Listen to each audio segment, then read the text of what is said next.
Abhishek.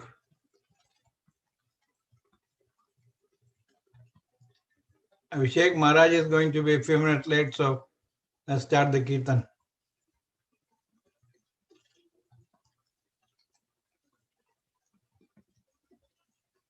Did you hear me? Maharaj will be a few minutes late, so start the Kirtan.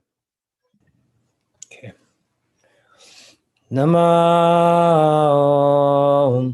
Vishnu Padaya Krishna Prastaya Bhutale Srimate Bhakti Vedanta Swami Iti Namine Namah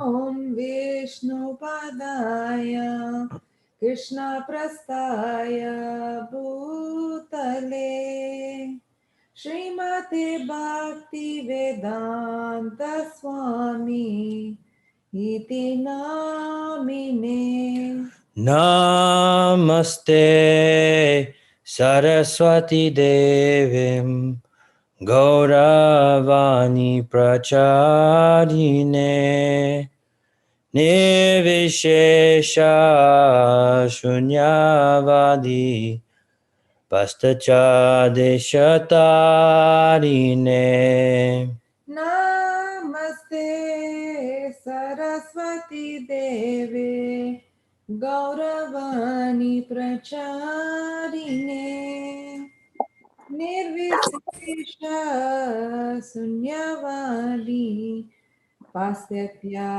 Deshatarine Jaya Shri Krishna Chaitanya Prabhu Nityananda Shri Advaita Gadadhar Shivasadi Gaura Bhakta Vrinda Jaya Shri Krishna Chaitanya Prabhu Nityananda Shri Advaita Gadadhar Shri Vasadi Gaura Bhakta Vrinda Jaya Shri Krishna Chaitanya Prabhu Nityananda Shri Advaita Gadadhar Shivasadi Gaura Bhakta Vrinda Jaya Shri Krishna Chaitanya Prabhu Nityananda Shri Advaita Gadadhar Shri Vasadi Gaura Bhakta Vrinda Jaya Shri Krishna Chaitanya Prabhu Nityananda Shri Advaita Gadadhar Srivasadi Gaura Bhakta Vrinda Jaya Shri Krishna Chaitanya Prabhu Nityananda Shri Advaita Gadadhar Srivasadi Gaura Bhakta Vrinda Hare Krishna Hare Krishna Krishna Krishna Hare Hare Hare Rama Hare Rama Rama Rama Hare Hare Hare Krishna Krishna Krishna Hare Hare Hare Ramo Ramo Ramo Ramo Hare Hare Hare Krishna, Hare Krishna, Krishna Krishna, Hare Hare, Hare Rama, Hare Rama, Rama Rama, Hare Hare. Hare Krishna, Hare Krishna, Krishna Krishna, Hare Hare, Hare Ramo, Hare Ramo, Ramo Ramo, Hare Hare. Hare Krishna, Hare Krishna, Krishna Krishna, Hare Hare, Hare Rama, Hare Rama, Rama Rama, Hare Hare. Hare Krishna, Hare Krishna, Krishna Krishna, Hare Hare, Hare Ramo, Hare Ramo, Ramo Ramo, Hare Hare. Hare Krishna, Hare Krishna, Krishna Krishna, Hare Hare, Hare Rama, Hare Rama, Rama Rama, Hare Hare. Hare Krishna, Hare Krishna, Krishna Krishna, Hare Hare, Hare Ramo, Hare Ramo, Ramo Ramo, Hare Hare. Hare Krishna, Hare Krishna, Krishna Krishna, Hare Hare, Hare Rama, Hare Rama, Rama Rama, Hare Hare. Hare Krishna, Hare Krishna, Krishna Krishna, Hare Hare, Hare Ramo, Hare Ramo, Ramo Ramo, Hare Hare. Hare Krishna, Hare Krishna, Krishna Krishna, Hare Hare, Hare Rama, Hare Rama, Rama Rama, Hare Hare. Hare Krishna, Hare Krishna, Krishna Krishna, Hare Hare, Hare Ramo, Hare Ramo, Ramo Ramo, Hare Hare. Hare Krishna, Hare Krishna, Krishna Krishna, Hare Hare, Hare Rama, Hare Rama, Rama Rama, Hare Hare. Hare Krishna, Hare Krishna, Krishna Krishna, Hare Hare, Hare Ramo, Hare Ramo, Ramo Ramo, Hare Hare. Hare Krishna, Hare Krishna, Krishna Krishna, Hare Hare, Hare Rama, Hare Rama, Rama Rama, Hare Hare. Hare Krishna, Hare Krishna, Krishna Krishna, Hare Hare, Hare Ramo, Hare Ramo, Ramo Ramo, Hare Hare. Hare Krishna, Hare Krishna, Krishna Krishna, Hare Hare, Hare Rama, Hare Rama, Rama Rama, Hare Hare. Hare Krishna, Hare Krishna, Krishna Krishna, Hare Hare, Hare Ramo, Hare Ramo, Ramo Ramo, Hare Hare. Hare Krishna, Hare Krishna, Krishna Krishna, Hare Hare, Hare Rama, Hare Rama, Rama Rama, Hare Hare. Hare Krishna, Hare Krishna, Krishna Krishna, Hare Hare, Hare Ramo, Hare Ramo, Ramo Ramo, Hare Hare.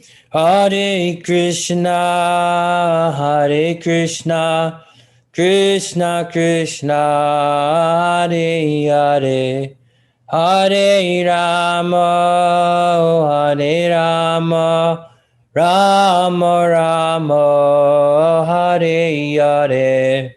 Hare Krishna, Hare Krishna, Krishna Krishna, Hare Hare, Hare Ramo, Hare Ramo, Ramo Ramo, Hare Hare. Hare Krishna, Hare Krishna, Krishna Krishna, Hare Hare, Hare Rama, Hare Rama, Rama Rama, Hare Hare. Hare Krishna, Hare Krishna, Krishna Krishna, Hare Hare, Hare Ramo, Hare Ramo, Ramo Ramo, Hare Hare. Hare Krishna, Hare Krishna, Krishna Krishna, Hare Hare, Hare Rama, Hare Rama, Rama Rama, Hare Hare. Hare Krishna, Hare Krishna, Krishna Krishna, Hare Hare, Hare Ramo, Hare Ramo, Ramo Ramo, Hare Hare. Oh, perfect. Maharaj has joined us. So I don't have to torture people with my singing. So Maharaj, the floor is yours. All right. I will begin by singing the Mangalacharna prayers and leading a short kirtan. And then we will discuss Srimad Bhagavatam.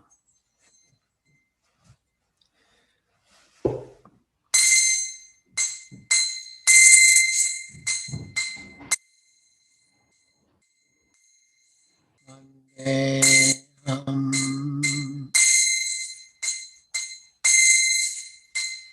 Shri Guru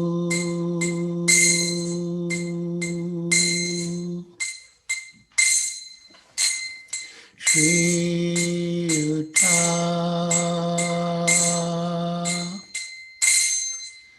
Padakamalam Shri Guru Vaishnavangscha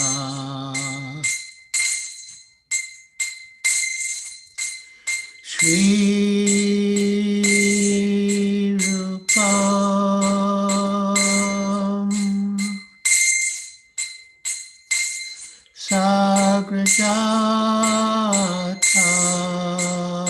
Sagrajatam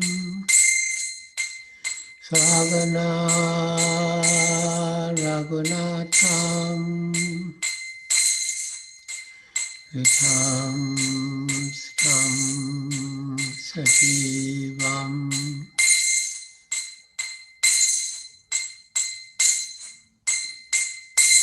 Sadvaitam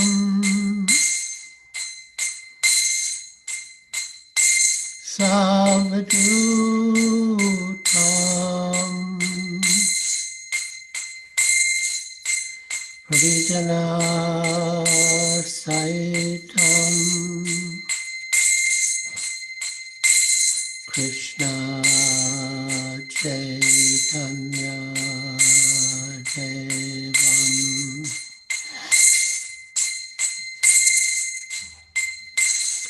Shri Radha Krishna Padam Sagana Lalita Shri Vishakhanvitam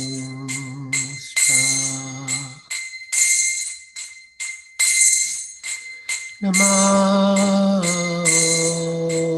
Vishnu Padaya Krishna Prastaya Bhutale Shrimate Bhakti Vedanta Swami Iti Namine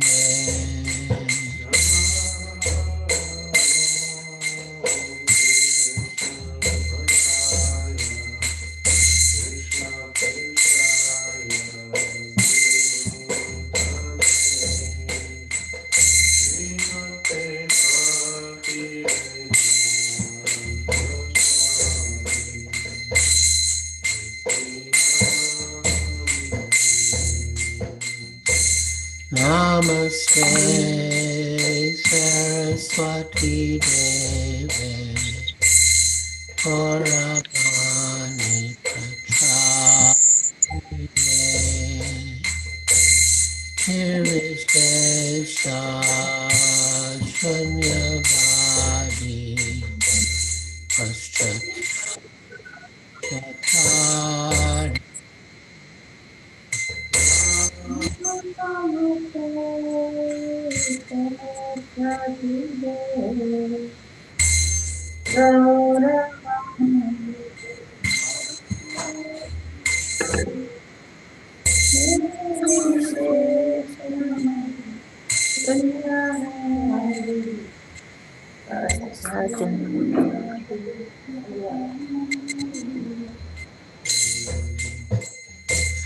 There's some delay in the transmission of the sound, so I request the devotees to mute themselves. For the kirtan.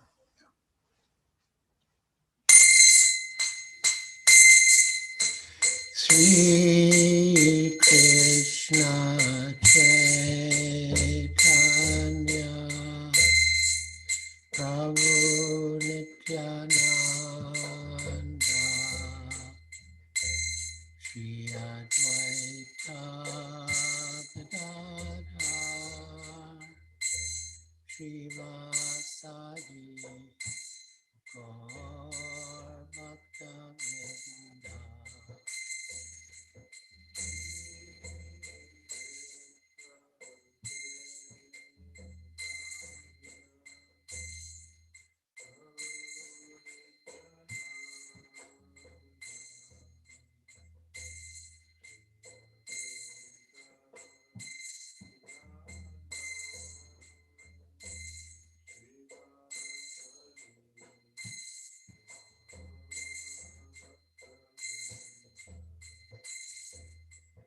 Sri Krishna Chaitanya Prabhu Nityananda Shri Advaita Gadadhar Srivasadi Gaur Bhakta-vrinda.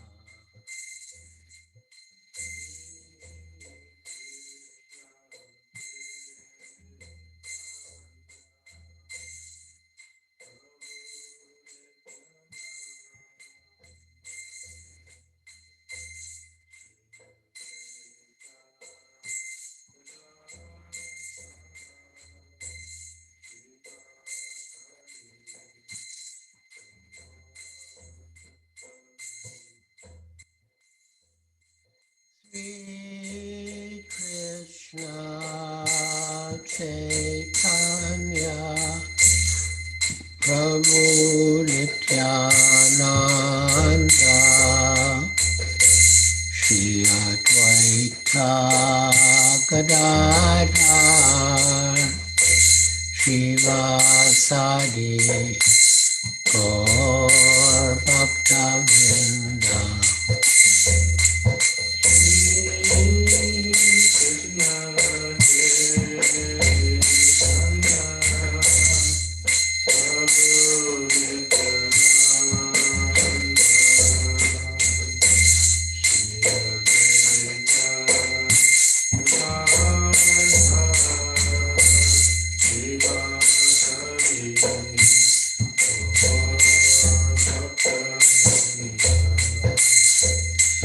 Sri Krishna Chaitanya Prabhu Nityananda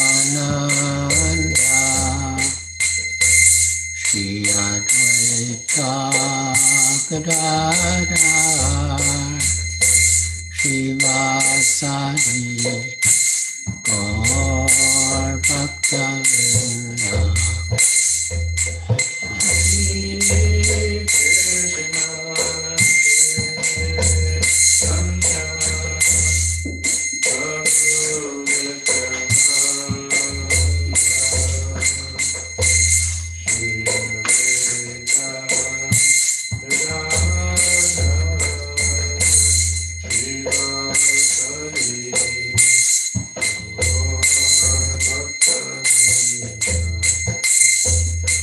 Sri Krishna Chaitanya Prabhu Nityananda Shri Advaita Gadadhar Shivasadi Gaur Bhaktavinda.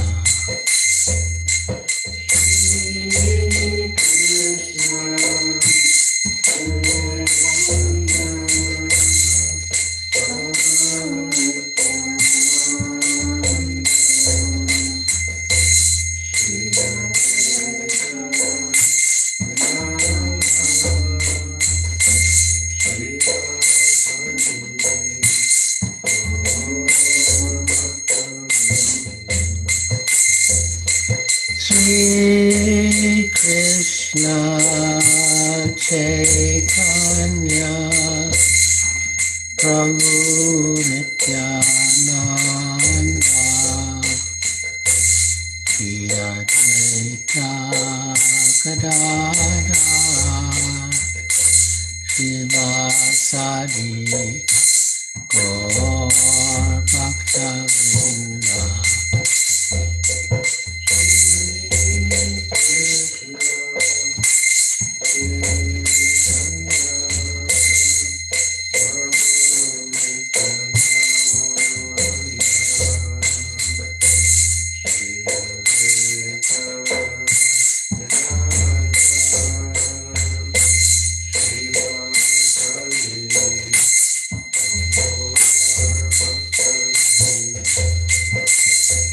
Hare Krishna, Krishna Krishna, Hare Hare, Hare Rama, Rama Rama, Hare Hare.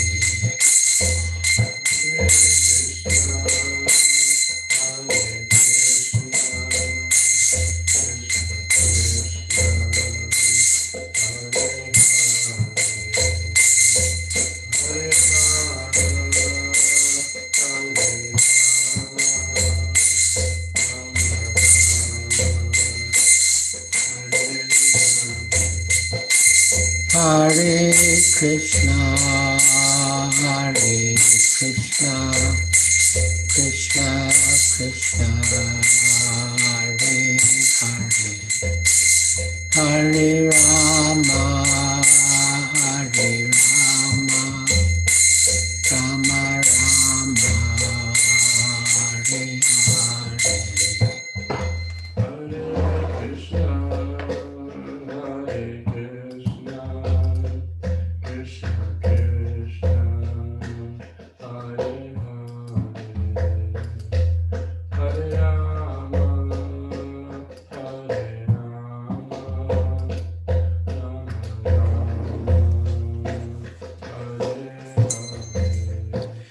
Hare Krishna, Hare Krishna, Krishna Krishna, Hare Hare, Hare Rama, Hare Rama, Rama Rama, Hare Hare.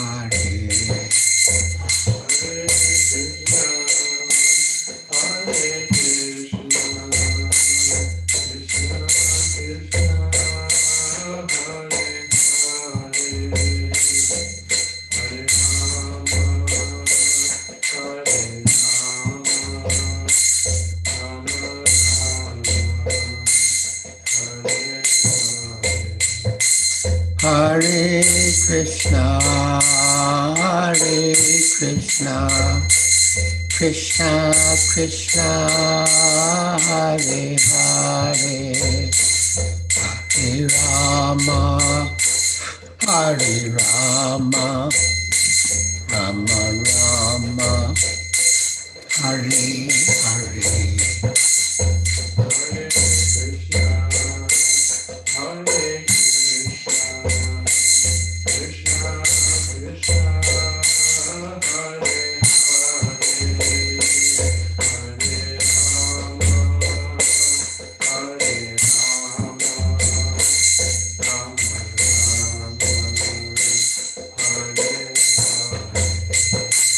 Hare Krishna, Hare Krishna, Krishna Krishna, Hare Hare, Hare Rama, Hare Rama, Rama Rama, Hare Hare.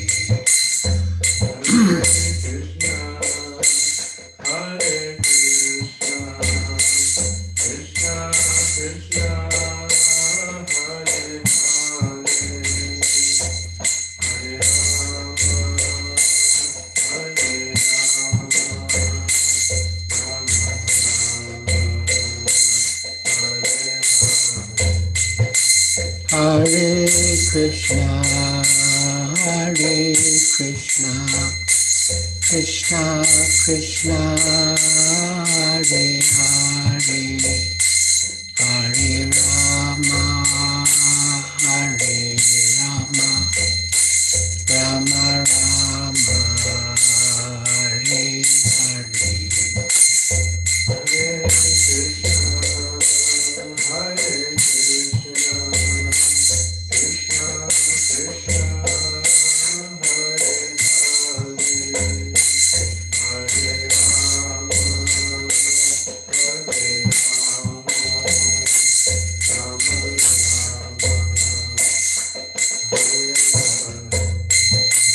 Jaya Prabhupada, Jaya Prabhupada, Prabhupada, Srila Prabhupada.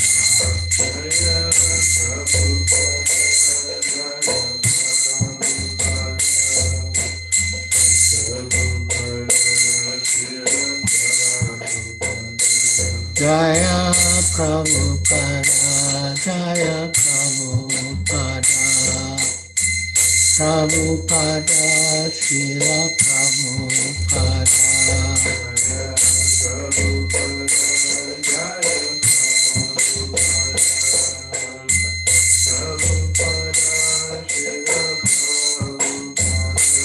Jaya Gurudeva, Jaya Gurudeva, Gurudeva, Shira Gurudeva.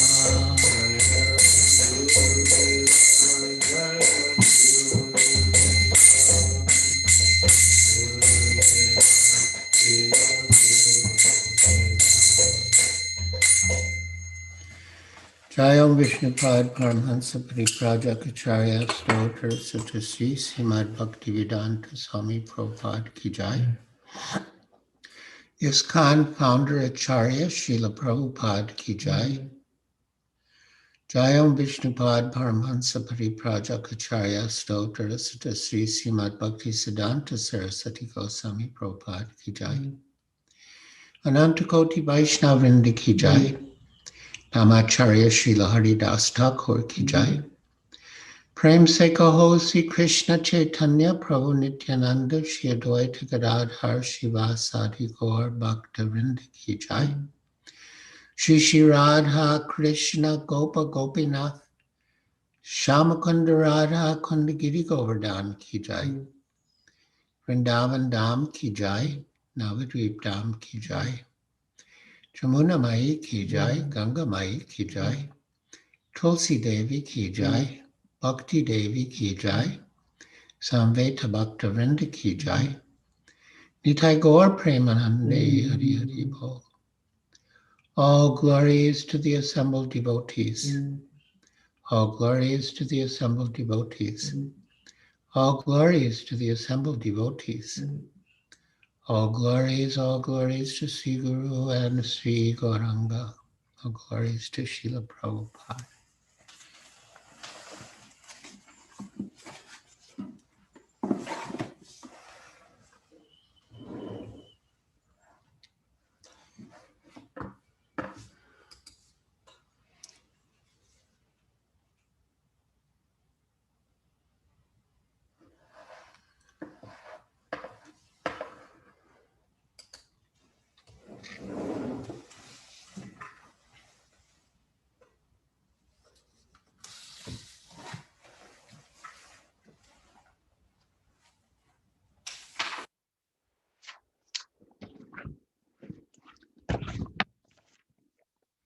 Hare Krishna.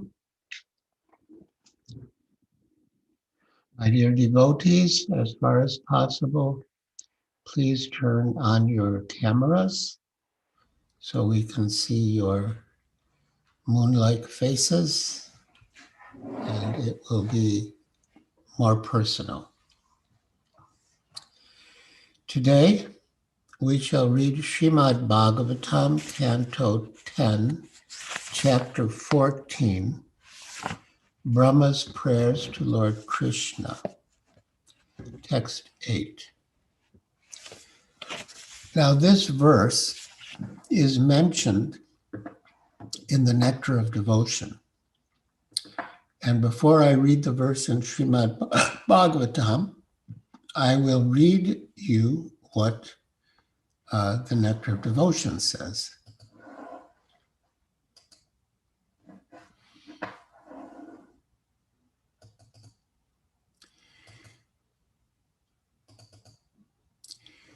This comes under the item expecting the Lord's mercy.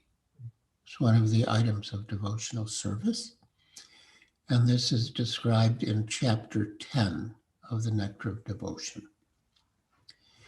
In the 10th canto, 14th chapter, verse 8, it is said, quote, "My dear Lord, any person who is constantly awaiting your causeless mercy to be bestowed upon him, and who goes on suffering the resultant actions of his past misdeeds, offering you respectful obeisances from the core of his heart, is surely eligible to become liberated, for it has become his rightful claim."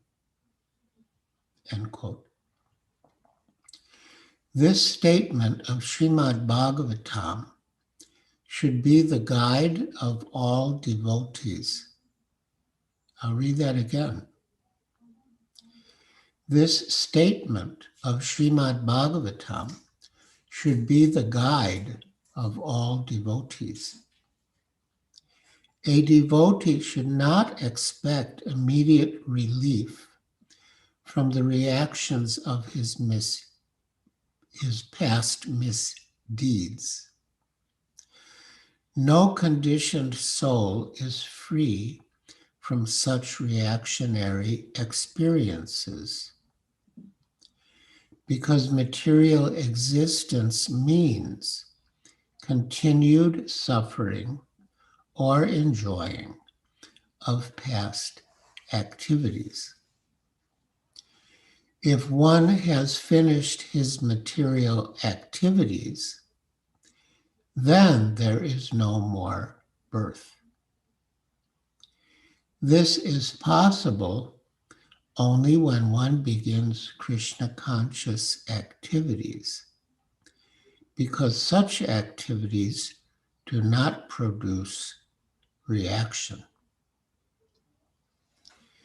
Therefore, as soon as one becomes perfect in Krishna conscious activities, he is not going to take birth again in this material world. A devotee who is not perfectly freed from the resultant actions should therefore continue to act in Krishna consciousness seriously. I'll read that again. A devotee who is not perfectly freed from the resultant actions should therefore continue to act in Krishna consciousness seriously, even though there may be so many impediments. When such impediments arise, he should simply think of Krishna and expect his mercy. Again, when such impediments arise, he should simply think of Krishna and expect his mercy. That is the only solace. If the devotee passes his days in that spirit, it is certain that he is going to be promoted to the abode of the Lord. By such activities, he earns his claim to enter into the kingdom of God. The exact word used in this verse is Daya Bhak. Daya Bhak refers to a son's becoming the lawful inheritor of the property of the father. In a similar way, a pure devotee who is prepared to undergo all kinds of tribulations in executing Krishna conscious duties becomes lawfully qualified to enter into the transcendental abode. So this is a very significant verse and purport, as explained here by Srila Prabhupada in the Nectar of Devotion. And I thought of this verse and purport, or this statement from the Nectar of Devotion, in relation to my beloved disciple, Arjavigraha Devi Dasi. Because to me, she exemplified the verse. Although she was suffering terribly from cancer at the end in Vrindavan, but she persevered in her devotional service and became eligible to enter the kingdom of God. So now we will read the verse from Srimad Bhagavatam itself. Again, Canto 10, Chapter 14, Brahma's Prayers to Lord Krishna, Text 8. Om Namo Bhagavate Vasudevaya. Om Namo Bhagavate Vasudevaya. Om Namo Bhagavate Vasudevaya. Om Namo Bhagavate Vasudevaya. Om Namo Bhagavate Vasudevaya. Om Namo Bhagavate Vasudevaya. Tate nukampam susamikshamano punjana evatmakritam vipakam hridvag vapurbir vidadan namaste jiveteyo muktipade sadayabak. Tate nukampam susamikshamano punjana evatmakritam vipakam hridvagvapurbir vidadan namaste jivetayo muktipade sadayabak. Tat, therefore, te, your, anukampam, compassion, susamikshamana, earnestly hoping for, bunjana, enduring, eva, certainly, atmakritam, done by himself, vipakam, the fruit of results, hrit, with his heart, vak, words, vapubir, and body, vidadan, offering, namaha, obeisances, te, unto you, jiveta, lives, ya, anyone who, mukti pade, to the position of liberation, sa, he, daya, bak, the rightful heir. Translation. My dear Lord, one who earnestly waits for you to bestow your causeless mercy upon him, all the while patiently suffering the reactions of his past misdeeds, and offering you respectful obeisances with his heart, his words, and his body, is surely eligible for liberation, for it has become his rightful claim. Purport. Srila Sridhar Swami explains in his commentary that just as a legitimate son has simply to remain alive to gain an inheritance from his father, one who simply remains alive in Krishna consciousness, following the regulative principles of bhakti yoga, automatically becomes eligible to receive the mercy of the personality of Godhead. In other words, he will be promoted to the kingdom of God. So, my dear devotees, this verse tells us how we can be promoted to the kingdom of God.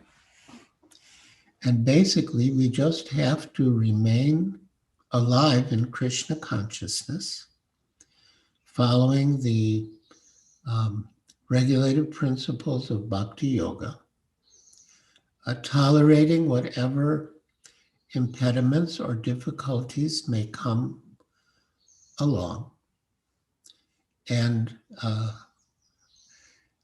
Samukti Pade Sadayabak, we will be eligible for liberation. In other words, we'll be promoted to the kingdom of God. The word Samikshamana indicates that a devotee earnestly waits for the mercy of the Supreme Lord, even while suffering the painful effects of previous sinful activities. Lord Krishna explains in the Bhagavad Gita that a devotee who fully surrenders unto him is no longer liable to suffer the reactions of his previous karma. As in Bhagavad Gita, Lord Krishna says, Sarva dharman parityajya mam ekam sharanam braja aham tvam sarva papebhyo mokshayishyami masuchaha. That if you surrender to Krishna, he will free you from all sinful reactions. So that means for a surrendered soul, there are no sinful reactions. But still, the devotee does experience pain and suffering. So if they are not sinful reactions, then what are they? So the purport explains.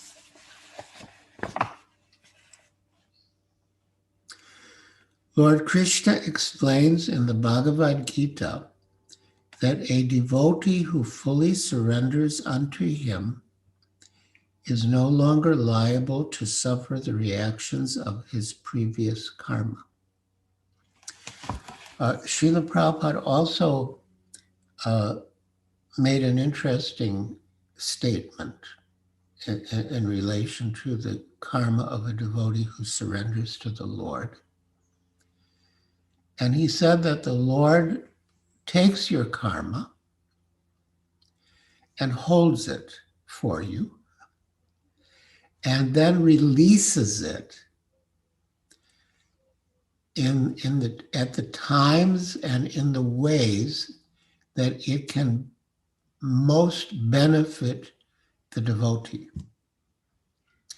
So technically it's not karma, because karma is the mechanical workings of action and reaction in the material world.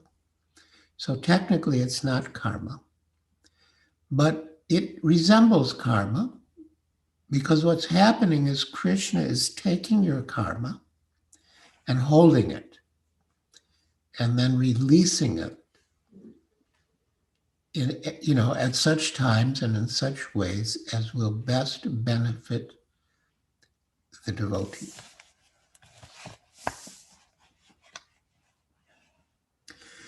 Lord Krishna explains in the Bhagavad Gita that a devotee who fully surrenders unto him is no longer liable to suffer the reactions of his previous karma. However, because in his mind, a devotee may still maintain the remnants of his previous sinful mentality. This is a very important point and a very subtle one, because we may stop engaging in sinful activities, but we might maintain the vestiges of the sinful mentality that gives rise to such sinful activities, or that gave rise to such sinful activities. And Krishna wants to do a very thorough job of purifying his devotee. So he wants to rid the devotee of these last remnants of his sinful mentality. And how does he do that? So, Lord Krishna explains in the Bhagavad Gita that a devotee who fully surrenders unto him is no longer liable to suffer the reactions of his previous karma. However, because in his mind, a devotee may still maintain the remnants of his previous sinful mentality, the Lord removes the last vestiges of the enjoying spirit by giving his devotee punishments that may sometimes resemble sinful reactions. The purpose of the entire creation of God is to rectify the living entity's tendency to enjoy without the Lord. And therefore, the particular punishment given for a sinful activity is specifically designed to curtail the mentality that produced the activity. So Krishna is very merciful. His punishment is actually for our benefit. And when a devotee surrenders to the Lord and is freed from sinful reactions, the Lord still bestows upon the devotee what appear to be like sinful reactions that cause pain and suffering to the devotee. But that pain and suffering is not without purpose. It's meant to purify the devotee from the enjoying spirit, from the mentality that gave rise to his previous sinful activities. So it's very good for us.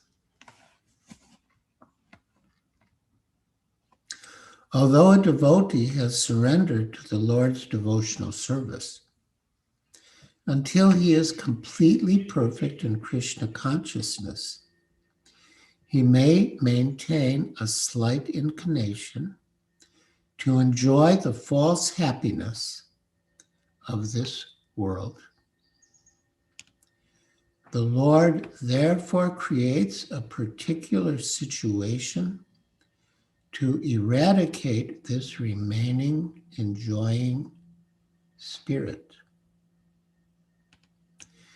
This unhappiness suffered by a sincere devotee is not technically a karmic reaction. Rather, it is the Lord's special mercy for inducing his devotee to completely let go of the material world and return home back to Godhead. In the Bhagavad Gita, Lord Krishna describes the material world as dukhalayam ashashvatam. Dukhalayam means a place of misery, and ashashvatam means temporary. The material world is not our real home. Our real home is with Krishna in the spiritual world. And as long as we are in the material world, which is a world of duality, we suffer the dualities of pain and pleasure, happiness and distress, heat and cold, honor and dishonor, and on and on and on. But the living entity, being part and parcel of Krishna, is by nature pleasure seeking. The Vedanta Sutra says, Ananda Maya Vyasat, that the absolute truth is full of ananda, or bliss. And we living entities, being part and parcel of the absolute truth, are also constitutionally meant for happiness. And therefore, we're always seeking happiness. But generally, ordinary people at least, seek happiness in the wrong way, in the wrong places. They seek happiness in the material world, which Krishna says is dukkhalayam, a place of misery. They want to make the dukkhalayam into a sukhalayam, which is not possible. But they can attain happiness in relation to Krishna. And when they go back home, back to Godhead, their happiness in relationship with Krishna is pure and unadulterated. That is our goal.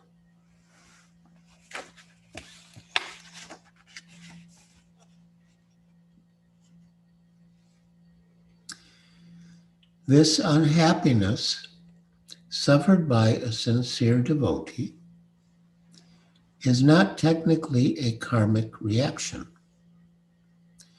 Rather, it is the Lord's special mercy for inducing his devotee to completely let go of the material world and return home back to Godhead. A sincere devotee earnestly desires to go back to the Lord's abode. Therefore, he willingly accepts the Lord's merciful punishment and continues offering respects and obeisances to the Lord with his heart, words, and body.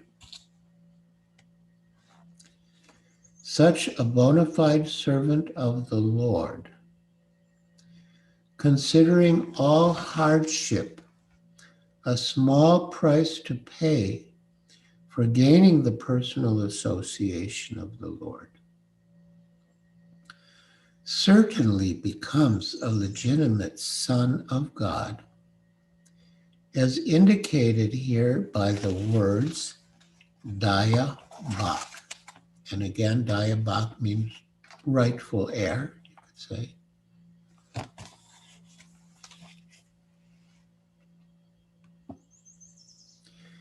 Just as one cannot approach the sun without becoming fire, one cannot approach the Supreme Pure, Lord Krishna, without undergoing a rigid purificatory process, which may appear like suffering, but which is in fact a curative treatment administered by the personal hand of the Lord. So the Lord is our Supreme Father. He has only our best interest in mind. And if he punishes us, it is not out of malice, obviously.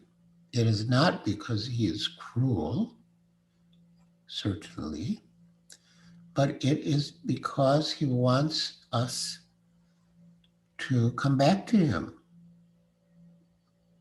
back home, back to Godhead. But we can only go back to Godhead when we are completely purified. And therefore, the Lord arranges suffering for the devotee to induce the devotee to give up his hold on the material world and go back home, back to Godhead, which is our ultimate self-interest. And the devotee, while undergoing the painful situations,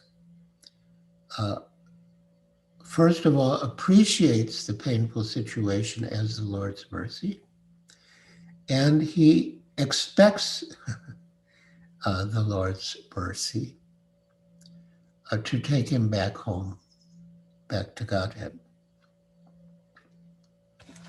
So having read the verse in purport, I would like to return to what Srila Prabhupada said about this verse in the Nectar of Devotion under the heading, Expecting the Lord's Mercy.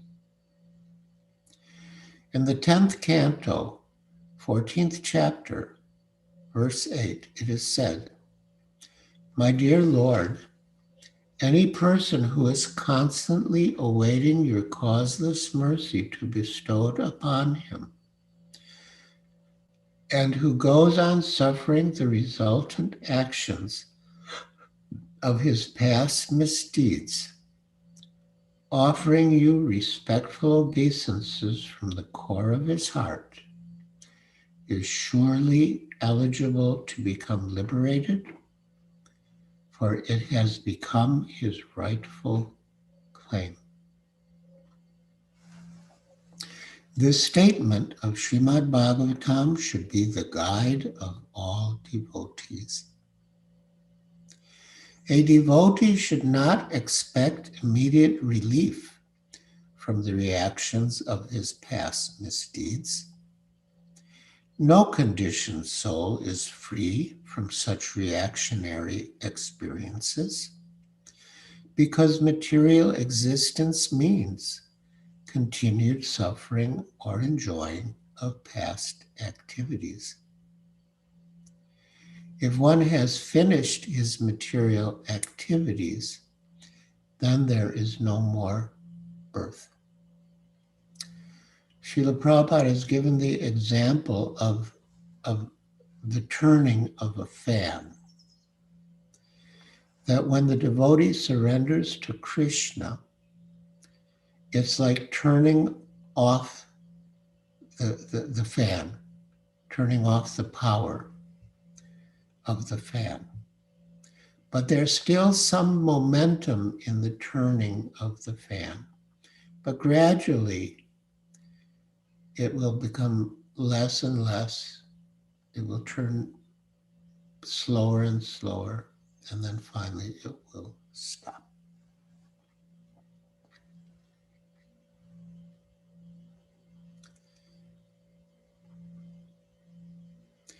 If one has finished his material activities, then there is no more birth.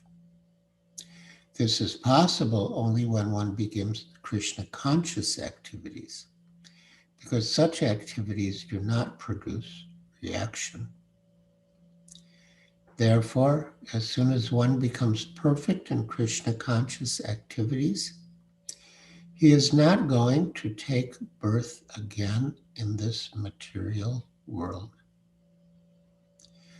A devotee who is not perfectly freed from the resultant actions should therefore continue to act in Krishna consciousness seriously, even though there may be so many impediments.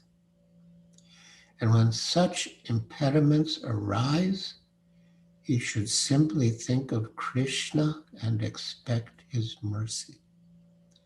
That is the only solace. If the devotee passes his days in that spirit, it is certain that he is going to be promoted to the abode of the Lord. By such activities, he earns his claim to enter into the kingdom of God. The exact word used in this verse is dayabhak. Dayabhak refers to a son's becoming the lawful inheritor of the property of the father. In a similar way, a pure devotee who is prepared to undergo all kinds of tribulations and executing Krishna conscious duties becomes lawfully qualified to enter into the transcendental abode. And just an aside,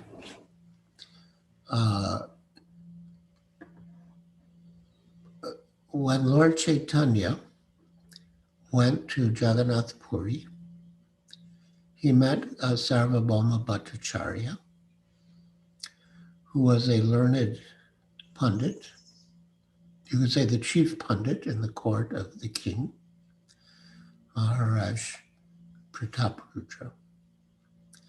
And he was an impersonalist, but by the association of Sri Chaitanya Mahaprabhu, he was converted and became a Vaishnava.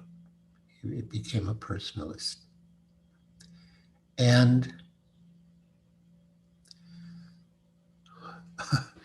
once, when reciting this verse to Sri Chaitanya Mahaprabhu, he replaced the word Mukti Pade with Bhakti Pade. He didn't want to hear about mukti because generally people take mukti to be impersonal liberation, merging into the effulgence of the Lord. So he replaced the word Mukti Pade with Bhakti Pade. But Sri Chaitanya Mahaprabhu did not accept his rewriting of the verse from Srimad Bhagavatam. And he explained that Mukti Pade, which literally means the position of liberation, that Mukti Pade really means the lotus feet of Krishna. So yes, by following the instructions in this verse, we will attain the lotus feet of Krishna eternally, the transcendental abode. And while we practice the directions given in this verse, as mentioned, jiveta. Jiveta means to remain alive. And Srila Sridhar Swami explains in his commentary that just as a legitimate son has simply to remain alive to gain an inheritance from his father, so a devotee simply has to remain alive in Krishna consciousness, following the regulative principles of Bhakti Yoga, and automatically becomes eligible to receive the mercy of the personality of Godhead. In other words, he will be promoted to the kingdom of God. And what are the regulative principles of Bhakti Yoga? Well, first and foremost, we have to chant the holy names. And for those who are initiated or aspiring to be initiated, they must chant a minimum of 16 rounds of the Hare Krishna Maha Mantra daily. In one purport, Srila Prabhupada writes that of all the regulative principles, the spiritual master's instruction to chant a minimum of 16 rounds is most essential. So we chant our minimum 16 rounds, follow the 4 regulative principles, and take to the practice of Bhakti Yoga, which is easy and joyfully performed, especially as given to us by Srila Prabhupada. So if we do that, tolerating whatever impediments may come on the way, then Mukti Pade Sadaya Bhak, we earn the right to enter the kingdom of God. Hare Krishna. So now, my dear devotees, if any of you have questions or comments, you can ask. You can raise your hand, your real hand or your virtual hand.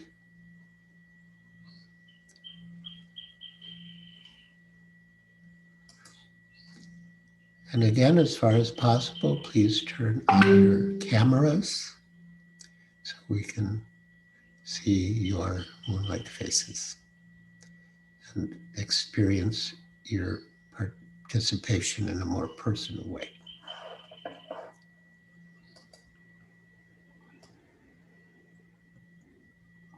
Yes, Itagor Sundar Prabhu. Thank you, Maharaj, for such a nectarian narration of this verse. Our group, we have, I think Ramgidari Prabhu is online. We can probably articulate. We have having this discussion, having this getting mercy, how it depends on our free will, or how do we get it? Ramgidari Prabhu, you want to add on? Hare Krishna Maharaj, Dandavats to you, and it's very, very wonderful as always. So we were discussing this point on when we are discussing from teachings of Lord Kapila. So I was kind of trying to churn this out. So we were want to understand the real concept of freedom, free will, destiny, desire, independence. These are all some words that we constantly use in our Krishna consciousness, and costless mercy. So even though we have some vague idea here and there as a part of our learnings, probably it will be, I'm sure I've stated several words, but at least in the word free will, which happens to be the triggering point for one's functioning, even though mercy comes our way. So if I am not, like as Prabhupada wrote, and as you mentioned, if I'm not alive or if I'm not awake, so what does happen to me? And so this whole concept, probably, I mean, with whatever limited time you have, can enlighten us, Maharaj. Hare Krishna. Yes, Srila Prabhupada used the phrase minute independence. The living entity has minute independence, and basically his free will is that he can choose to serve Krishna or to serve Maya. By constitution, he is servant.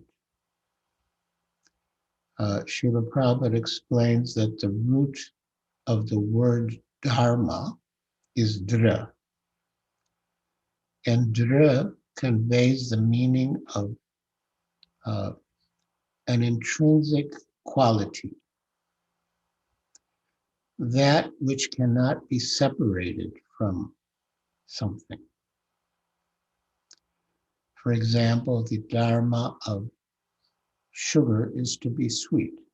If it's not sweet, it's not sugar. The dharma of chili is to be hot.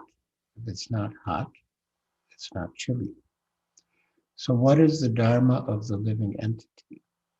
The dharma of the living entity is to render service. That quality of rendering service is what cannot be separated from the living entity. But he does have minute independence, and he can choose whether to serve Maya or to serve Krishna. And if he serves Krishna, he gets one result. He goes back home, back to Godhead. And if he serves Maya, he gets another result. He stays in the material world and is punished. So that is our minute independence. And that that choice is given to us by Krishna, because ultimately he wants our love. And premo pumartho mahan, the ultimate goal of life is Krishna prema, love for Krishna. And love is voluntary. It cannot be forced. So he gives us that free will, whether we want to love him or not. At the end of the Bhagavad Gita, Lord Krishna says to Arjuna, now you have heard everything that I have said. Yatechasi tathakuri. Now you do as you like. And Arjuna immediately replied, Nashta moha smriti labdha. My illusion is now over, and I have come back to my original consciousness. And kardishye vachanam tava, I am prepared to act according to your direction. So Krishna gives us that free will. And if we are intelligent, like Arjuna, we will submit. Kardishye vachanam tava, I will act according to your instruction.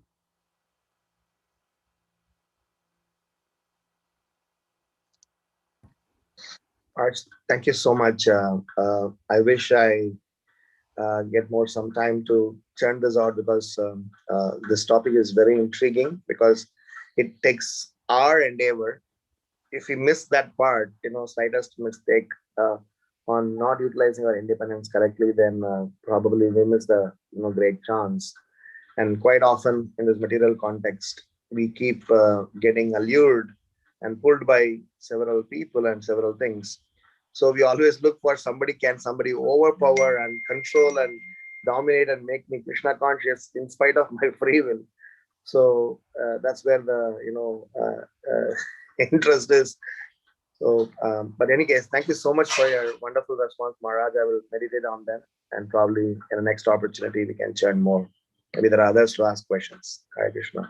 Yeah, but I will say one more thing, that there was a sage named Astavakra, and the king asked him how to get free from the clutches of Maya. And in response, Astavakra went to a tree and started holding the tree very tightly and saying, let me go, let me go, let me go, let me go. So that was his answer, that Maya is not holding on to us, we're holding on to Maya. So, and that's the whole purport of this verse, that the Lord is acting in such a way to induce us to let go of Maya. Hare Krishna.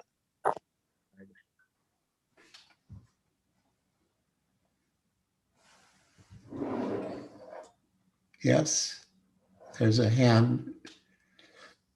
It says Gorga Hardas, but it doesn't look like Gorga Hardas. It's Hare Krishna Maharaj. Please accept my humble obeisances, Maharaj. This is Rasakeli Dasi. I had a question. relating to today's topic, and also I just started reading your Juhu book. So I was wondering, of course, over a short period of time, it's possible for a common person to tolerate hardships, but like even like in Juhu in the beginning, how all the devotees, including yourself, were going through so much difficulty, or of course the difficulty in our lives is not even a small portion of that. But how can we constantly remain motivated and always remember that Krishna is behind it, and not lose our enthusiasm to the difficulties? Well, the first thing is faith. Srila Rupa Goswami says, Ado Shraddha, devotional service begins with faith, Shraddha. And the whole progression through the different stages, Ado Shraddha, Tata Sadhu Sangha, Tata Bhajana Kriya, Anarthana Vritti, Nishta, Ruchi, Asakti, then Bhava, and then ultimately Prema. All of those different stages of advancement are really just further developments of Shraddha. Shraddha just becomes deeper and more intensified, and thus we progress through those different stages. So we have to have faith in Krishna, and we have to tolerate if there are reverses, and there will be reverses. You know, we're in the world of duality, and we have to tolerate the reverses without being disturbed, and we have to continue in devotional service in Krishna consciousness. And we don't really have any other choice. I mean, we don't have any good choice. Srila Prabhupada said, spiritual life is difficult, but material life is impossible. So we're better off with spiritual life. Sure, Maharaj. Thank you so much, Maharaj. Hare Krishna.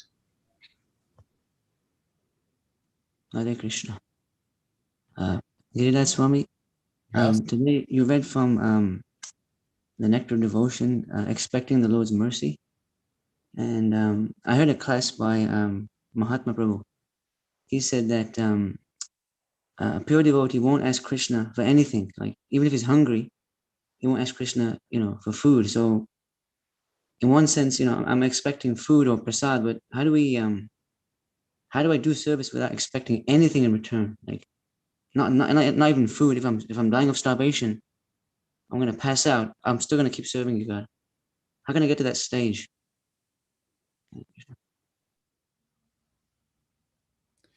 How can you get to the stage of engaging in devotional service without any expectation of return? Right, even like anything at all. Like, just like I heard a class by Srila Tamal Krishna Goswami Guru Devi said that the gopis never asked Krishna for anything, never expected anything, never asked him for anything. It was only for Krishna's pleasure. So how can I get to this stage where I don't want anything but Krishna's pleasure? Well, that's bhakti by definition. Bhakti means to serve Krishna for his pleasure. And Srila Rupa Goswami gives the definition of pure devotional service in the Bhakti Rasamrita Sindhu. Anya vilasita sunyam. Now, vilas means desire. So anya vilas means no other desire. But Rupa Goswami has added the suffix ita. not Anya Vilas, but Anya Vilasita. Why? And Srila Vishwanath Chakravarti Thakur explains that under ordinary circumstances, the devotee will not ask Krishna for anything. Anya Vilas, he has no other desire than to serve Krishna. But in some extreme situation, for example, when the devotee is faced with imminent death, say someone comes to attack the devotee with deadly weapons, the devotee may pray for protection. Ordinarily, he will not pray for his body, but in an extreme situation, he may.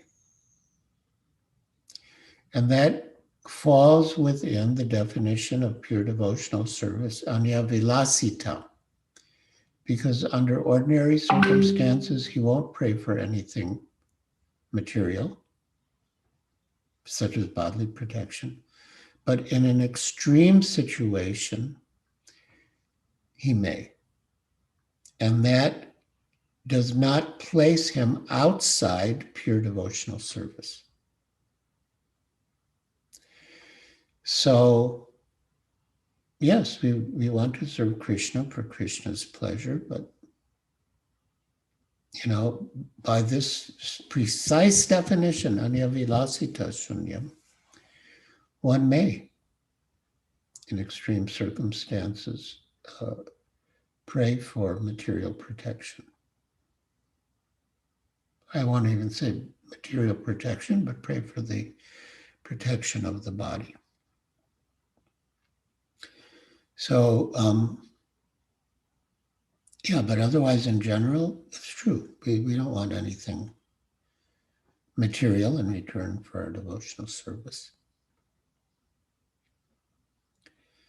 Pure devotional service is ahaitukiya pratihata. Ahaitukiya means without cause. It means there's no material cause, there's no material motivation. Ahaitukiya pratihata. And pratihata means it is uninterrupted. So that should be our standard of devotional service.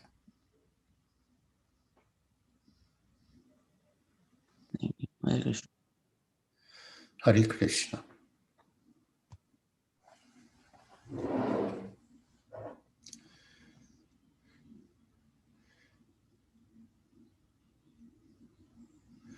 So Ramagiridhari, is your hand up again? Or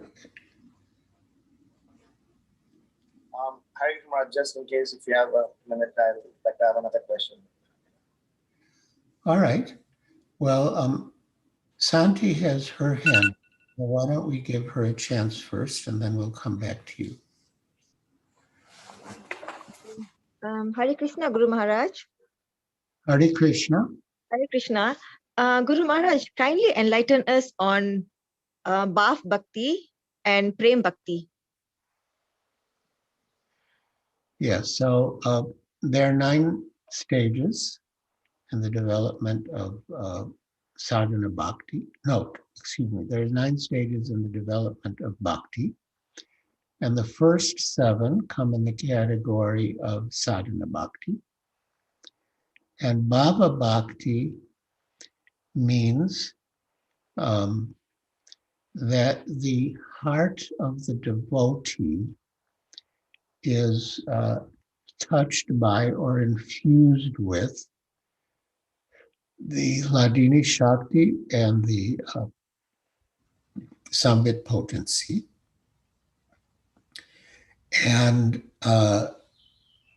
it's a state of liberation from the material modes of nature. It's a liberated stage. And that bhava, Srila Prabhupada translates as ecstatic love. And when that ecstatic love develops further, when it becomes more condensed, more intensified and more condensed, then it becomes prema bhakti. But when you get to the stage of bhava bhakti, there's no more sadhana. You know, so the bhava bhakti itself, the deepening of the bhava bhakti itself will take you to prema bhakti. So, we pray for that fortunate day when we will have realization of bhava bhakti and prema bhakti.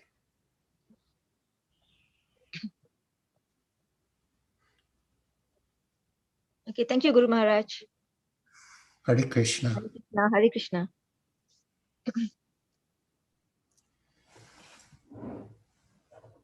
Yes, Tina? Hare Krishna, Guru Maharaj, Sanvat Pranam. It was extremely a very, very blissful class, so much to learn. I will never forget the word Dayabha in my life. Good.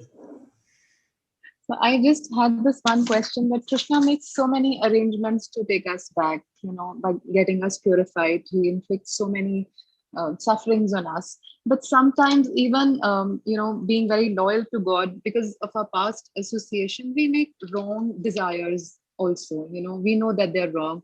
But then Krishna honors our wrong desires. So does it mean he doesn't love us, because he's facilitating, he's honoring our desires, and they're wrong, but still, he's fulfilling them, and they are wrong. So does it mean he doesn't want you to be there with him? He's probably what is it? I don't understand.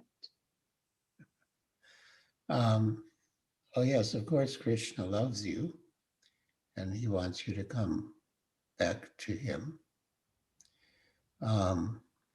But if you have some material desire and your material desire is fulfilled, it doesn't mean that you will go away from Krishna. I mean, you can still maintain your determined desire to go to Krishna.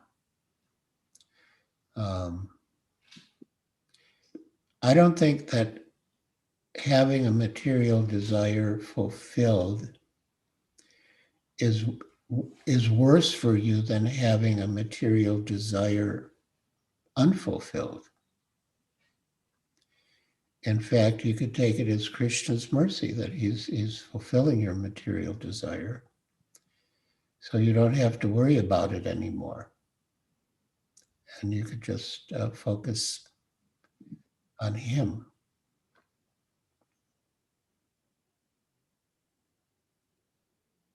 Thank you, Guru Maharaj. That I had some burden on my head. Am I going wrong? So I don't know how it's it, but it's a very beautiful answer. Thank you so much. Thank you. Hare Krishna.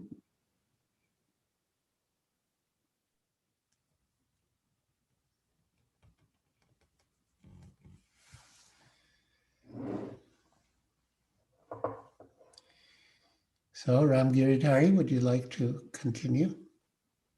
Yes, Maharaj.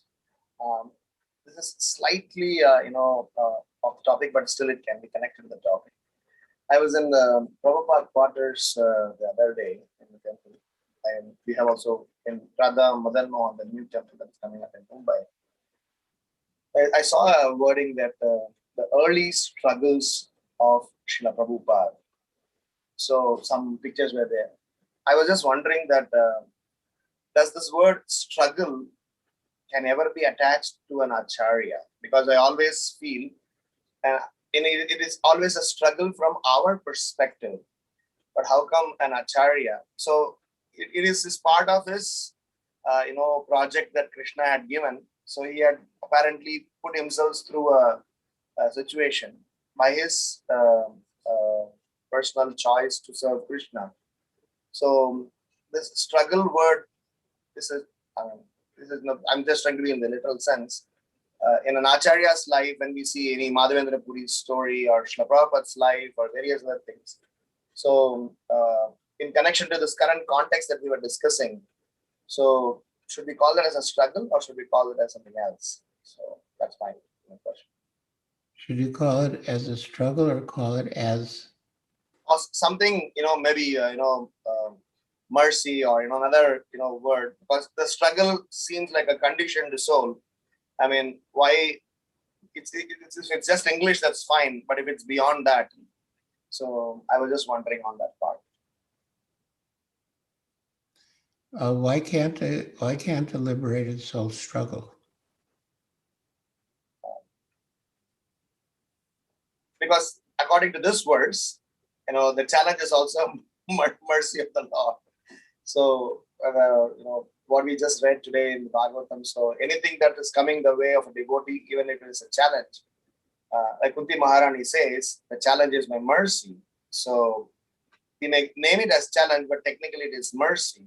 So, should we even state it as a struggle? Because self-realized soul is beyond this pain and pleasure. So, from that perspective, is that the struggle or is that something else? I'm not sure if I make some sense. I still don't. I don't see why a liberated soul can't struggle. I mean, Srila Prabhupada struggled. He used the word struggle. He used the word struggle to refer to what he went through. But that doesn't make him not an acharya or not a liberated soul, because there are,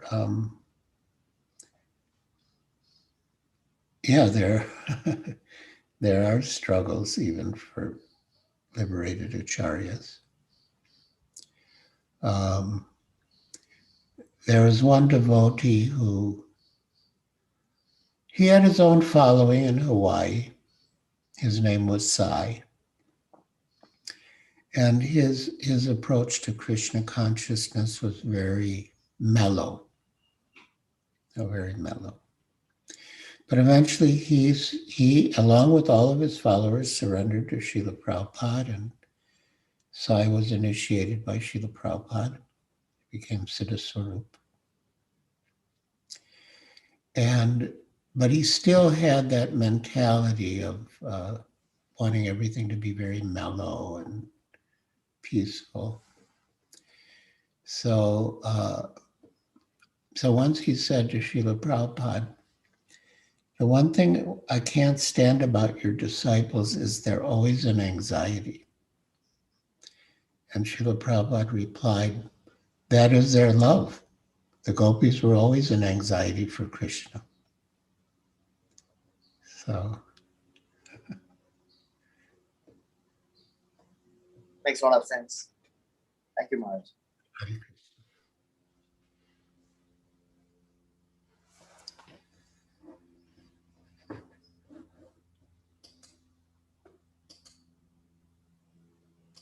Hare Krishna.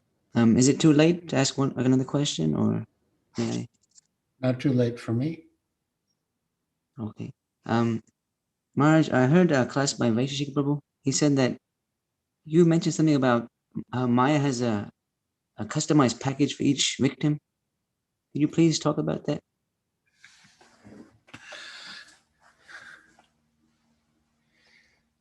Yes, Maya's business is to, although Maya is a servant of Krishna, but she has the thankless task of testing the conditioned souls. Srila Prabhupada says, especially in the beginning, Maya will test the conditioned soul to see if they have come to disturb Krishna or if they really want to serve Krishna. So yes, she will present a customized package to tempt you or allure you. But if you're sincere and serious about Krishna consciousness, you won't be deviated by Maya. And you can overcome Maya by surrendering to Krishna. In the Bhagavad Gita, Krishna says, Devi ye shaguna mayi mama maya duratyaya. Devi ye shaguna mayi, that this material energy consisting of the three modes, Devi ye shaguna mayi, mama maya duratyaya, is very difficult to overcome. Mam eva ye prapadyante, but one who surrenders unto me, mayam etam tarantite, can cross over Maya. So we do not fight Maya directly, but we surrender to Krishna, and we become free from Maya, and not by fighting with her, but we become free from Maya by surrendering to Krishna.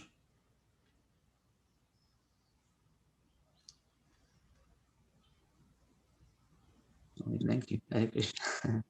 Hare Krishna.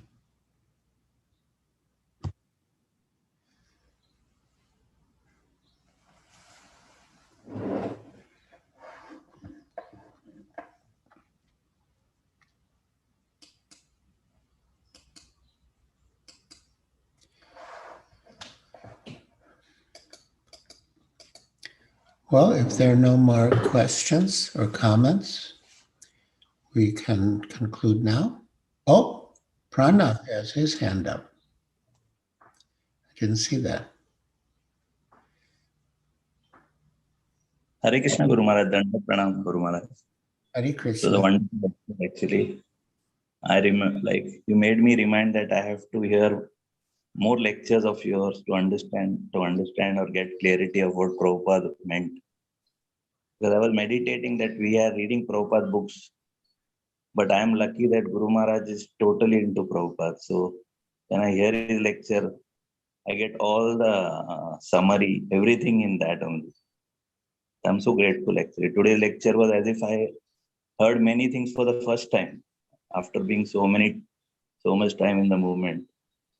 So many things got cleared. Good. I had some question off track. I was lately just asking some questions to a devotee.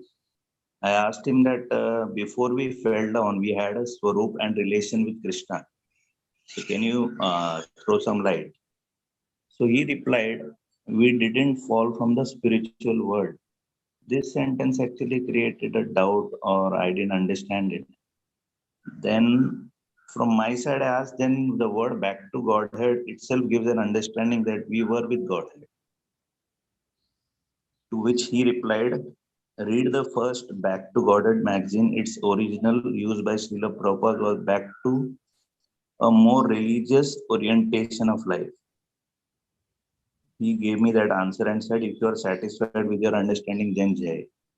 He left me confused actually. So I wanted to know that what when he said that we never fell, we didn't fall from the spiritual, or I didn't understand actually. Still confused about it. And where did we come from? There was a devotee on Facebook actually. He's a devotee, but I don't know him very much. But he was having question answer session, and he referred read the first Back to Godhead magazine. Its original use by Prabhupada was to back to a more religious orientation of life. He answered that. So I was very confused actually.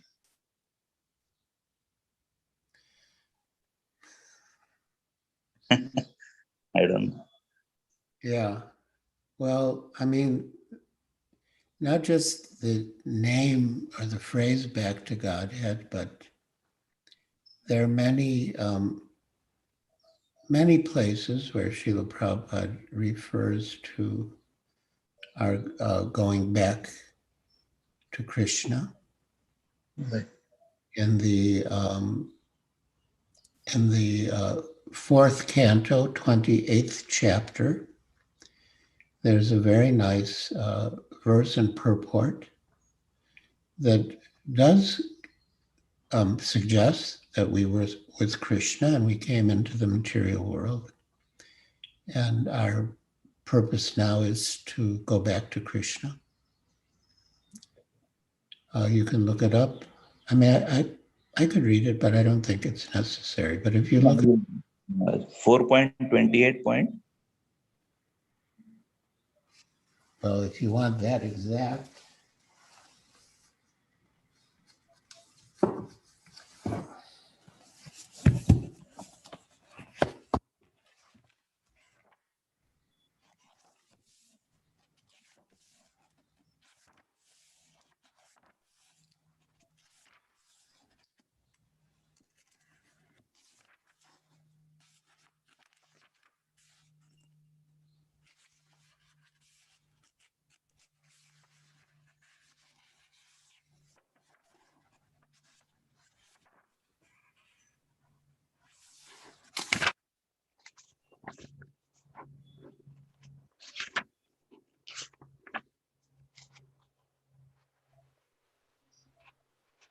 okay, here it is.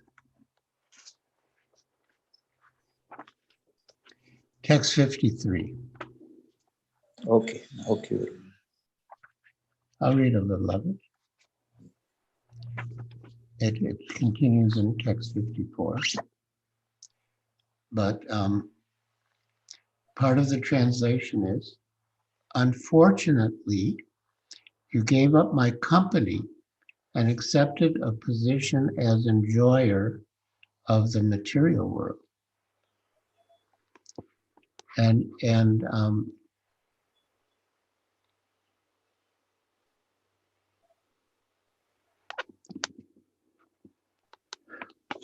the purport, Srila Prabhupada says, when the living entities desire to enjoy themselves, they develop a consciousness of duality and come to hate the service of the Lord.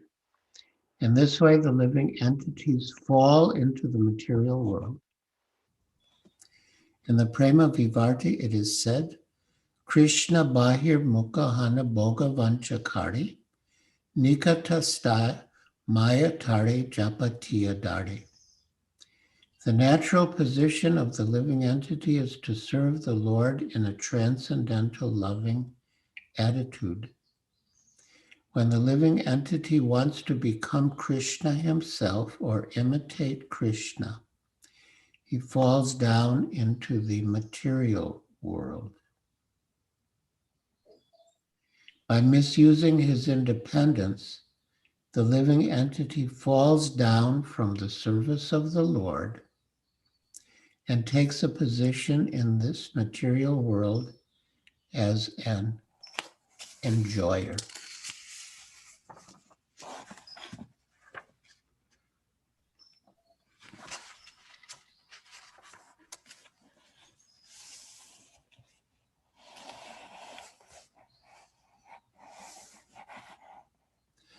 And then in the next purport, the original home of the living entity and the Supreme Personality of Godhead is the spiritual world. In the spiritual world, both the Lord and the living entities live together very peacefully. Since the living entity remains engaged in the service of the Lord, they both share a blissful life in the spiritual world. However, when the living entity wants to enjoy himself, he falls down into the material world.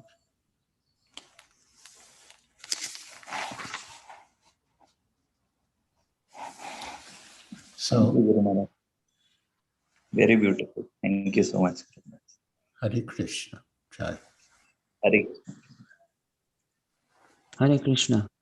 Giriraj Maharaj, I know that it's late, but we are supposed to Nityam Bhagavata Sevaya. So what is is it time for another question or no? Just curious. Okay.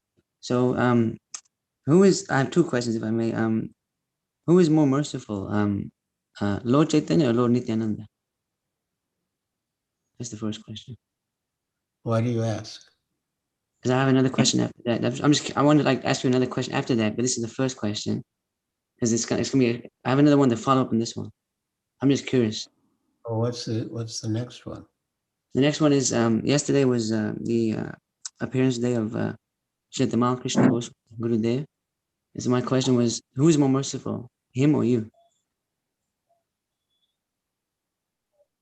So I think that you both are you can. Why are you asking these questions? Why am I asking them? We need all the mercy we can get. We need Nityananda's mercy. We need Lord Chaitanya's mercy. We need all the mercy we can get. But is one merciful? Are they both the same, or I guess they're the same, right? Yeah, Radha Krishna. But it's like for example, I heard that you're the soft side and Srila Gurudev is the hard side. You're one soul, two bodies. So I'm sorry. I don't mean to. Yes, Tamal Krishna Swami said that we're one soul in two bodies. So the question is then. So let's say now, okay, if one side is Lord Nityananda, one side is Lord Chaitanya. Who is who? Like, are you Lord Nityananda, and he's the Lord Chaitanya, or which in the mercy aspect?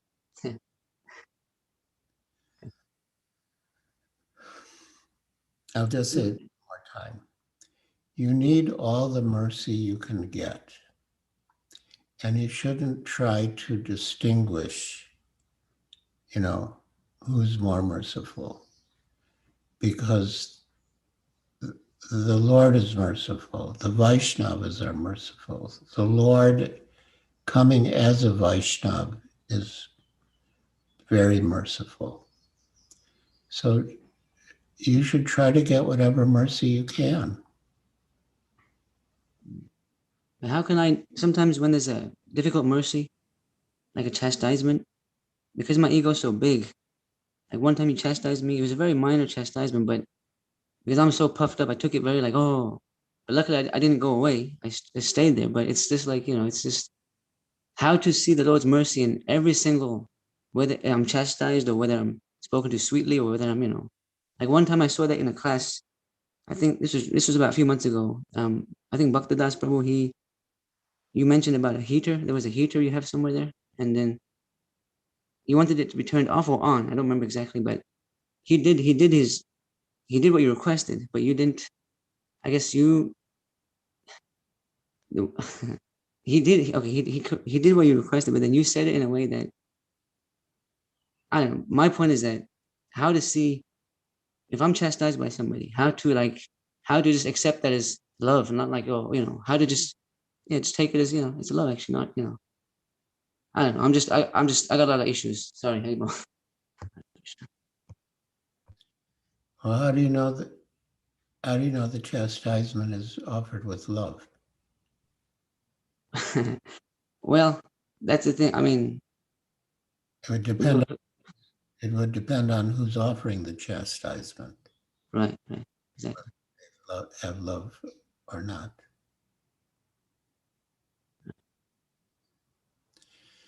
So,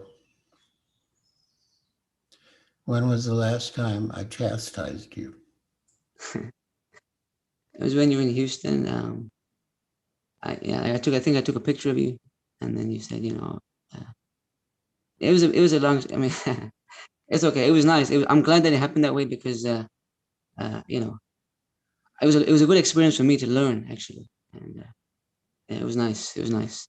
And also, Maras, I understand that you're not coming to Houston now. Is that correct? You're not coming to Houston. I heard that. I just asked somebody else. They said you've canceled your Vyas Puja for Houston physical. Is that correct? Yeah. I'll add you as a receiver, but Guru Bhakti Mataji, the medical doctor in Houston, devotee, She wrote a very convincing and persuasive letter why I should not attempt to travel by air and come to Houston now. And based on her letter, I canceled the program. And His Holiness Rathatrija Swami privately said that he was very glad to see that I took her advice and canceled my trip. Is it a question of the air travel that's like your, well, that she was advising you against coming? The plane itself, airplane, or? No, there are many reasons. I'll add you as a receiver to her letter. Okay, thank you. Very persuasive and convincing. Because I was thinking we can hire a private jet and just fly you in, like a golden jet with diamond engines and pearl, fins. Fly you in. Just give me the money. We can get the money. We can get it. We can get it. But Prabhupada said money's flying everywhere. You have to know how to catch it. You can fly here. I don't know. You can fly here. Hare Krishna. Thank you. Hare Krishna. Maharaj, this is getting late, but I cannot hold myself but to read what Ramgidari Prabhu said about the struggle. And your book 445, I will just read what Prabhupada said, and I'm not going to context of it. You can explain it, or people can read your book. Okay. 445, finally Prabhupada raised his head and spoke in a soft and tender voice. All of you are trying so hard to please this old man who gets irritated so fast.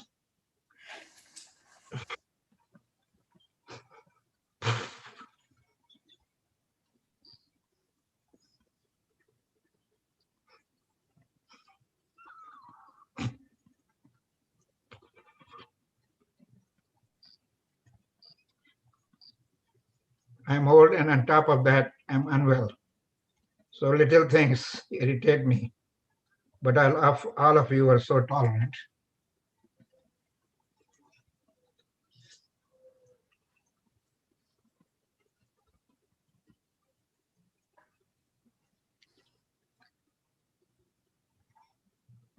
It seems like you're there because the next paragraph, Sarvabhavana says, he went on like that for about 10 minutes. I thought I was the only one who was crying. But when I looked around, I saw that everyone had tears in their eyes, including Prabhupada. It was so sweet, so wonderful. How can you not love such a person? That was very nice. Thank you, Maharaj. Yesterday I heard that 2 more books are coming. I'm working on them. Thank you, Maharaj. I'm anxiously awaiting for that. Have you finished this one? Almost there, Maharaj. Almost, okay.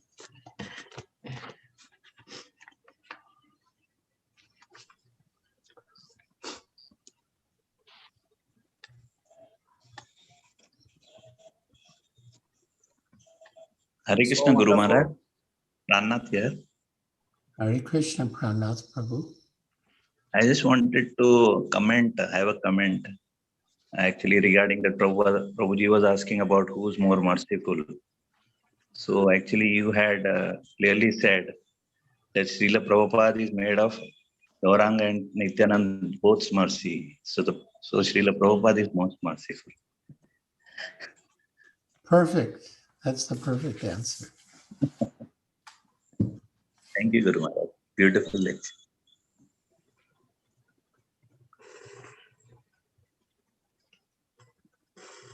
Yes, we get everyone's mercy through Srila Prabhupada. For me, you are the most merciful. Because without you, I have no connection to anybody. Yes, Prabhupada's mercy is that he led to me to your lotus feet. But without you, there is no identity. I don't know anybody.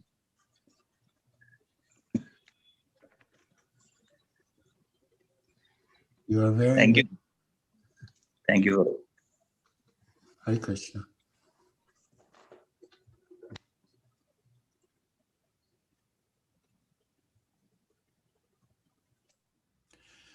I thought Prema Manjari had her hand up a while ago, but maybe not.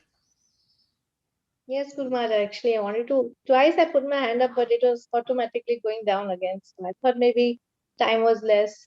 So Guru Maharaj, I would like to ask one question. Like you explained so wonderfully that when a devotee suffers, it's not necessary that it was his reactions to the karmic reactions that made him suffer, because the devotee is practicing Krishna consciousness perfectly well. But it is because the Lord wants to remove the whatever remnants of the desires of enjoying.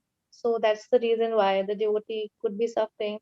So I wanted to know that, so when the suffering comes in a form of like a setback on the health, like, and how much ever you try, the devotee is not able to, the health is not getting back to what it was. Maybe because Krishna doesn't want that person to, you know, become what he was earlier, like enjoying. And so maybe the health is like kind of a, kind of a purification that Krishna is giving to the devotee.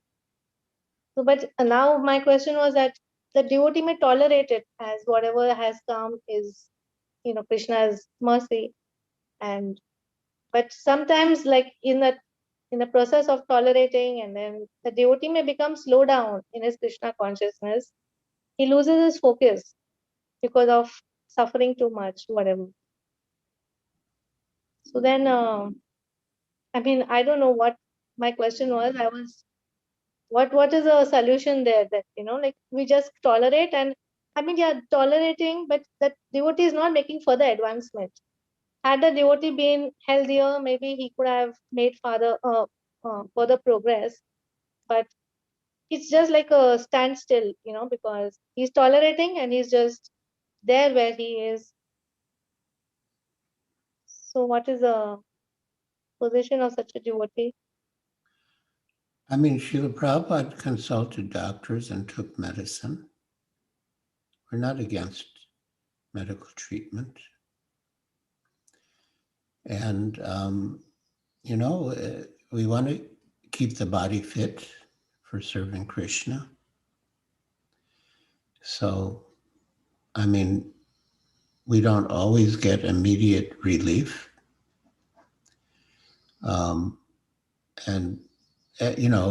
along with the idea of the verse, whatever the situation is, we continue with our devotional service. But yeah, we consult doctors and take medicine for the sake of our health, so that we can serve Krishna. Srila Prabhupada did. So Yes, Guru Maharaj, I understand we can consult doctors, but sometimes it's like doctors also don't do much. Like it's just a helpless situation. Like you're meant to just tolerate, and even others in the family are meant to just tolerate, along with the person. yeah, that may be. We don't always get better quickly. Yeah, we might not get better. So we have to tolerate and be firm in our Krishna consciousness.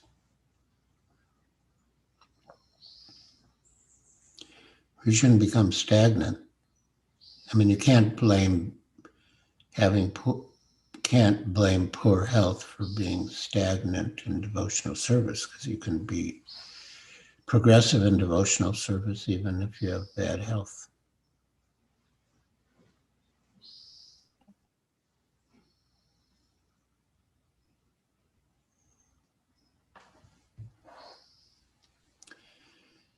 All right. Thank you. Samin?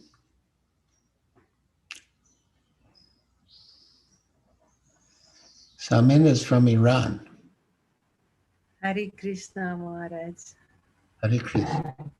Please let us my humble obeisances. Good to see you, Maharaj. I just wanted to give an evidence on what when you said, well, you and other Prabhu, you confirmed that Prabhupada is most merciful. I just remembered a verse from Bhagavad Gita, chapter 3, verse 29, when Krishna says that we should not preach to the ignorant. Then Prabhupada in the purport, it just says that Krishna says we should not preach to the ignorant, but devotees of Krishna, they do. And he says they do that because they are more merciful than Krishna, because they are more merciful than Krishna because they know the mission of Krishna. They know what Krishna wants. So I just wanted to. That's beautiful. Perfect. Yes. Can I read what Prabhupada says? I just want to point out to the devotees that a cow has joined us. Oh, there's 2 cows. Oh, okay. Yes, please read. Please read. Men who are not ignorant cannot appreciate activities in Krishna consciousness, and therefore Lord Krishna advises us not to disturb them and simply waste valuable time. But the devotees of the Lord are more kind than the Lord because they understand the purpose of the Lord. Consequently, they undertake all kinds of risks, even to the point of approaching ignorant men to try to engage them in the acts of Krishna consciousness, which are absolutely necessary for the human being. Beautiful. Beautiful. Most of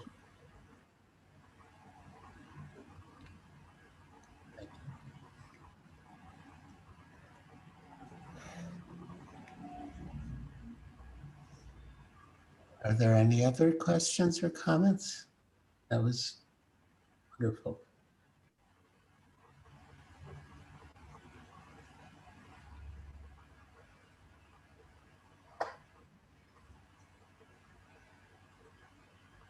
All right, well, it's been a very enlivening and purifying discussion. And if there are no more questions or comments, we can end by offering Vaishnava Pranam. Let us offer our respectful obeisances unto all the Vaishnava devotees of the Lord, who are just like desire trees who can fulfill the desires of everyone and are full of compassion for the fallen conditioned souls. Vanchakalpa trubhyascha vipa sindhu evacha patitanam pavanebhyo vaishnavebhyo namo namaha. Anantakota ki jai. Srila ki jai. Jai. Raj Srimad Bhagavatam. Jai. Jai Krishna.